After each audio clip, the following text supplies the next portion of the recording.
Welcome, everybody, to Navigating Change, the podcast from Tybal Inc. I'm Pete Wright, and that there is... Howard Tybal. Did I do okay? Hand to glove, Howard. Beautiful. You know what? It's going to take us at least another 2 more years to get it perfect, but I'm trying. I can hold out for it. You always challenge me with how that's going to go. I do. I like to keep you on your toes. I'm thrilled about our guest today. We have mainly because I can introduce him as friend of the show. That's right. And Senior Vice President of Finance at Rutgers University and Chair of EACUBO with us today, Mike Gower. Mike, welcome to Navigating Change. Well, thank you. I'm thrilled to be here. I love this program, and I really enjoyed meeting you in Seattle, Pete. Oh, likewise. Absolutely. We've heard a lot about you, Mike, and to be able to put a face to the reputation is fantastic. And so today we have a lot to talk about. You know, we've got EACUBO coming up October 19th through 22nd in Orlando, Florida. It's going to be a great event. Tybal Inc. will be there. Howard has had the I would say luxury, auspicious opportunity to travel around the country speaking at the various CUBOs. And I wonder, Howard, if you could kick us off by telling us why EACUBO is your favorite of the CUBOs. So we are now going to not make this available to any members of any of the other regions.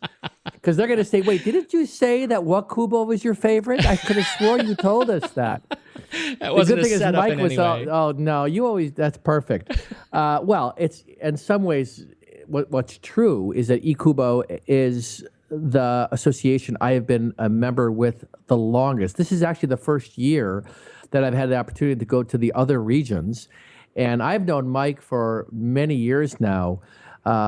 In both capacities, in a professional capacity, in his role as chief business officer, but also now in his current role as chair of the association. And the reason I'm particularly excited, Mike, about your participation here is I know that you have, with your leadership, worked really hard to create a way of thinking about how you want to grow the association and what it means to differentiate yourself and mostly be relevant to the future business officer. And I think it was a month and a half ago or 2 months ago, I led the board retreat with you and also the planning committee. And we had a conversation about upcoming in October. What does it mean to start to show people the changes that are showing up and for EACUBO and the visibility associated with that. So what we thought would be great is for you to talk a little bit about your vision for EACUBO and this idea about having your strategy be visible. Because I think strategy by itself, without it showing up in some kind of timely way, really loses momentum and people can sort of turn away from it. And I think what you're doing is you're really trying to say, let's make this real for people. Well, I think that's exactly right. We started about, it's almost 3 years ago now, really thinking that EACUBO as an organization really had to pay attention to what was going on in higher education, as well as what was going on in associations like ours and in general, what learning was about these days.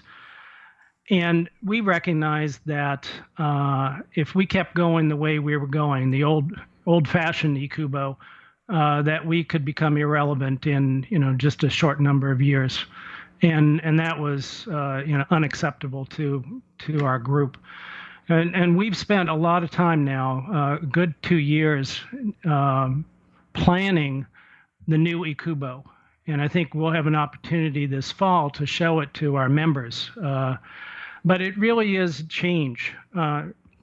It's really focusing in on a mission that says we prepare and support financial administrative leaders as pivotal strategic partners, enabling their academic institutions to thrive. Pivotal strategic partners. That's what we need to be in higher education today. All of us in my kind of role and people throughout our institutions need to be that in order to help higher education survive. And I'll tell you what. One of the things that I've been in my work in working with EACUBO members and many institutions, and mostly with these business officers, has been sharing that same story. And what's very interesting about it is that because of shared governance in higher ed, the reality is the skills needed today have a lot more to do with being the chief influence officer and seeing yourself as somebody. It's not about the numbers. I mean, that is what also I see showing up in your strategic plan and the EACUBOs, the sessions that we just went through when we were at the annual meeting. So much more recognition today than, say, even 5 years ago, that the business officer has a role to play to bring more people to the table, because they're the ones that have the greatest understanding of where the institution is. And I would imagine even your role at Rutgers right now, you're grappling with that very thing. We're grappling with where is higher education going in general, and how is Rutgers going to fit into that picture, and how is it going to fit in the education realm, the research realm, the service realm, the healthcare realm, and there are no easy answers. There are clearly no easy answers.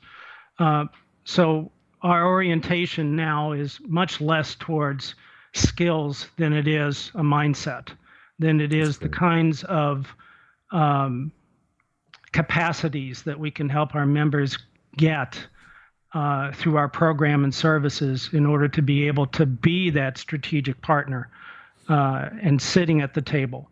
And for that matter, developing that mindset in what we would call the pipeline throughout the organization, throughout the business part of the organization, because we need more people involved in this. We need the future leaders to be part of this.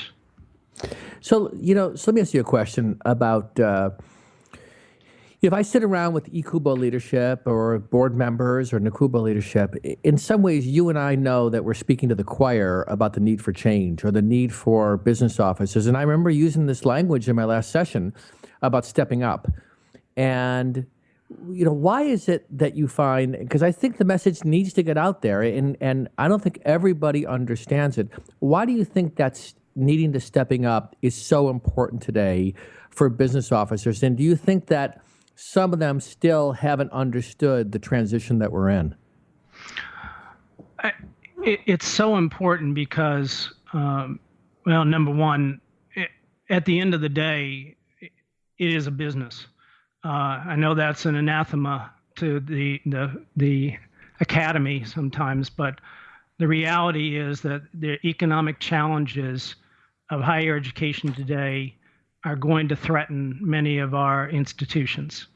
And if we don't pay attention to those things in the context of the academic mission, then shame on us. So therefore, we have to get people like me, like my colleagues, who get over time a view of the whole thing, the whole picture at the table, so that we can bring context to the discussions that go on from the academic leadership. I like to say when we talk at different town hall meetings at Rutgers is that I recognize that our role is not the front line of an institution. Right. Because that's really the educational programs, the research programs, et cetera. But if we're not there to support that front line, if we're not there to help guide it, keep it out of trouble, get things to work well, then the front line can't do its job. And that's part of why we have to be in the middle of these discussions. So, Pete, I have a question for you, actually, knowing that you are on the academic side of the house and you teach and hear this kind of messaging from the leadership/administration. Why do you think it's so challenging for the academic side to hear this message? Is it just because of the longstanding history of wanting to retain independence, or is it that they don't have a sense that it really matters, and this is just another example of people crying wolf? What's your sense of where academics are today? Well, Howard, I think it's a great question. I think a lot of it is because, just as Mike said, the academy is the front line, and it is very difficult. The assumption is as soon as finance becomes the front line, it's probably not for a very good reason, right? It's probably because something is screwed up, and we are, we're at a point where we have to make some very painful decisions. And I think it's hard to willingly walk into a conversation like that and say, we need to invite this sort of the business angle into an area where we feel like we're the experts. I don't think my sense is, at least from my experience in my own institution, that conversation is changing. And it's not like there is a lack of willingness from the academic side to actually, step up and have that conversation. But there is a very natural and deep-seated even subconscious or unconscious reticence to have that conversation at that level. It's painful. Yeah, that's I can see that very much as I'm going around to faculty groups, faculty senate, or similar types of things, and I think when I come to the conversation and say, "Hey, I'm not trying to dictate." How you teach your classes. I'm trying to converse with you about how do we do things more effectively? How do we do things in a way that can sustain us in the long run? I think those are the kinds of discussions that we are trying to promote as an association that I have to deal with every day, that the up and coming business officers of the future need to be able to be part of. I think that is a level of financial sanity that is coming around, at least from the perspective of academics. We're starting to realize, if we approach this conversation right, it's not that financial folks are coming into the hallowed halls and saying, we're going to change what you teach. It's how do we help you to teach your classes at a comfortable capacity? How do we help you from having to cancel classes? How do we help you have the tools that you need in your classes to deliver on the mission? And I think that's what we want to hear. And in the schools that really have sanity around it, that's what we're hearing. What's your sense? Well, so I want to add on to this and then go to you, Mike. I think you're right, Pete. The dilemma I see, though, is that I think the listening from the academic side is they don't entirely believe, and I could understand that if I was in their shoes, that they're not, that there isn't an intention to dictate, and it's sort of a natural kind of skepticism, but it has to do with, and this is where I put the responsibility on the finance side of the house. It has to do with needing to do a better job of articulating why we want to be in the conversation. There's what we want to talk about, but in the absence of building the trust to be able to then look across the room and understand that you have the provost can tell the story to his deans, or the chief academic officer can say, our CFO, our chief business officer, is here to help us. In the absence of that, it's going to be very hard for them to hear that they're not losing control in this conversation. And my guess, Mike, in your role, in your relatively new role at Rutgers, this is at the heart of what you're doing, is focusing on building trust. Yes, absolutely. I mean, trust is absolutely required in this, and I think that we have to give our members opportunities to develop the tools, to develop the language, to develop the kinds of communications that allow for that trust to be built. Yes. And that isn't easy. There are too many examples in management of higher education that is management by anecdote and not management by real data.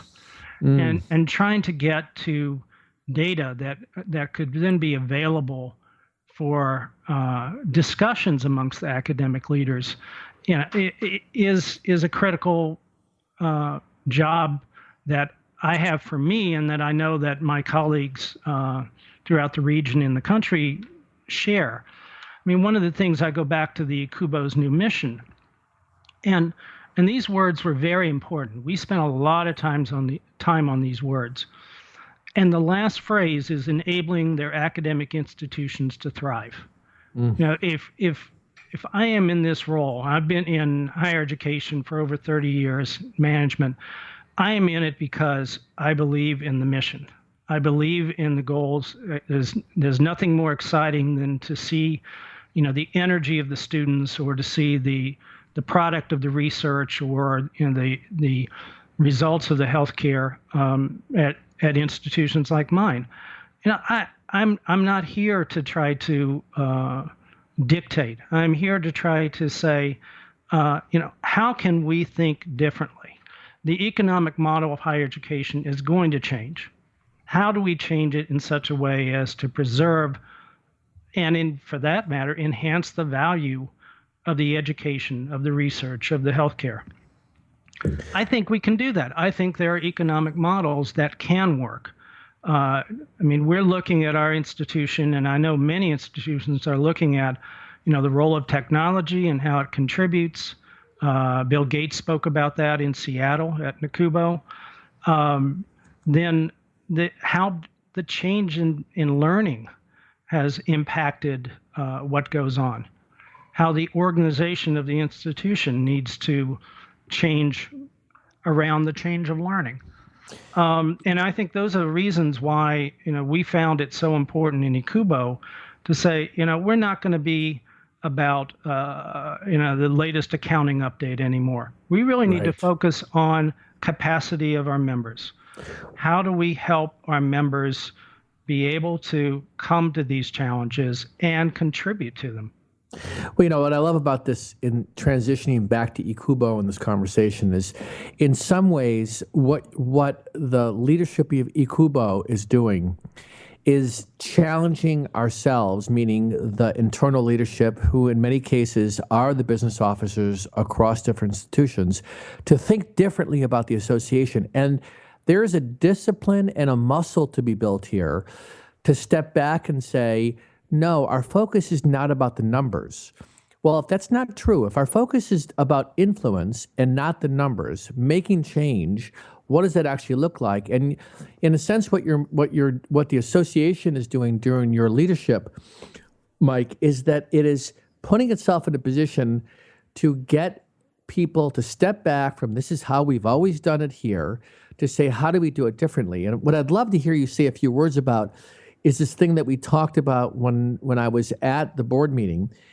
And I mentioned that you and I had a conversation about it doesn't mean anything if it's not visible. And you had said exactly, and we need to show something at the annual meeting this October that demonstrates visibility. So can you say a few words for those who will be coming to the annual meeting, what that might look like? What are some examples, at least, of visible change that you'd be doing differently? Sure. I couldn't agree more that if we're not visible about this, so what? What does it matter? We need to matter to our members. Our members are business officers at all levels of the organization, in our region and others that we touch. And to matter to our members, we're going to have programming that is in some cases experimental. Everything has been given an overlay, if you will, of leadership mindset. That comes down to our general speakers. We have Buck Goldstein, who's the entrepreneur in residence at UNC Chapel Hill, Wendy Libby, who's president of Stetson, a former business officer who can come to discussion as a president and what are the things from her perspective are going on and how do business officers relate to that. Robert Quinn from University of Michigan. And then Cindy Matson from Fresno State. Cindy is a former chair of NACUBO, a former president of WACUBO, who's done a lot of research actually for her dissertation around, where is the direction of the business officer going in the minds of university presidents, in the minds of boards and others, and she's going to come talk about that. Your session, which is a continuation around the regions regarding communication of financial information from a strategic point of view, is a good example of something that we want to highlight. And there are many, many other sessions in there. We're going to experiment a few times and hope that things work, and some things may not work. You'll see a whole different way of presentation in some of these sessions. Yes. Even room setup, right? I mean, how room setup. Yeah. Even room setup. We're going to not be the standard theater style way of with a table and talking heads at the top of the table in the front of the room. That's not going to be where we are for many of these. We're going to have presenters walk around. We're going to have them in the audience. We're going to have them talking to the people. That's something that I think will be engaging. What I love about this, Mike, is exactly what you just said, engaging. Some people might trivialize the idea of room setup. How is that strategic? I think what you're doing is you are taking a way of thinking about engaging an audience. And if people are paying attention when they're there, they should be saying, how do I bring back some of these ideas, not just content, but process back to my institution? Well, Howard, since you and I talked about this in Old Town back in June, I tried it out at a couple of town hall meetings. That's right. You mentioned that at Rutgers, and boy, what a change in dynamics went on when I'm walking around the group, and they're only 3 deep instead of 25 deep. Right. This is the idea of having in the round, and that you're standing in the center. And it's a powerful model for people to feel connected in a way that they don't in a theater style environment. This is one of the most sort of wonderful angles of this conversation, because really it harkens to the flipping the classroom model. I mean, you come, and Howard, you've said this before, right? You're coming to the classroom with the experience that is required of the job. What we're going to give you is this engaging workshop environment, a way to really, a laboratory to really work with these experts and figure out how to make change and be more effective immediately. And I think that's exactly it. We have to find ways to really engage the members. We have to make it memorable to them as they walk away. So not only are they going to come back and look to us for the help that they need, the relationships that they need to build, the kinds of member experience that they want, but they'll talk to their colleagues and friends. And need I say, one of the more exciting things is the opportunity that myself and Pete are going to have to do this live at one of the receptions. You want to say a few words about that?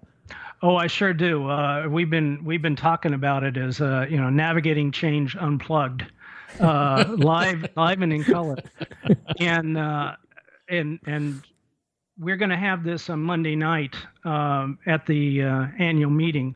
Monday night, we expect we're setting up a really comfortable session.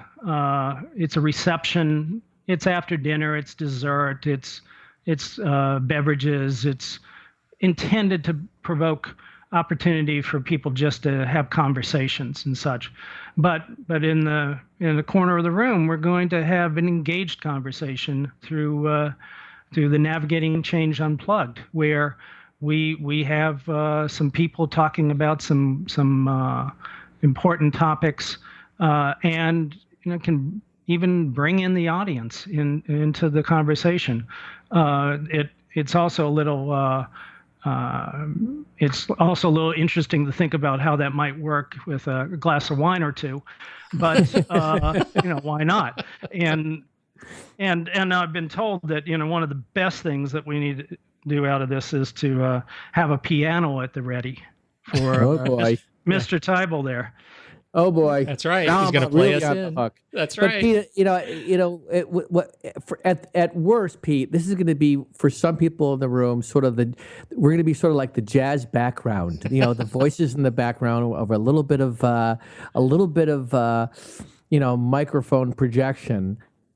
something going on in the back, and occasionally we'll get their attention. But I think it's a really cool idea to give people a chance to either sit and engage and listen and sort of just catch up with their colleagues. So we're excited. You were very excited about it. I think just the opportunity to be able to bring in this live audience aspect, I think the conversations we get into when we are at association events together is always, they're always so powerful. And I think being able to bring in the audience just takes it to that next level and record a bunch of episodes out of it. So great to be able to provide those sort of reflections on EACUBO in real time. So if I could just make the final plug for the EACUBO Annual Meeting, Together Leading Change, October 19th through 22nd at the Renaissance Orlando.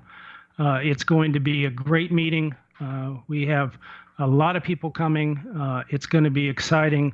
I think it's going to be the kind of environment, like we want, that will allow for good networking, allow for good problem solving, allow for good experiences. I just love hearing you talk about it, Mike. I mean, you can just hear the level of sort of enthusiasm you have with the experimentation that you are undertaking at EACUBO. It's just going to make it a fantastic conference. It's great to see this kind of energy around doing something different.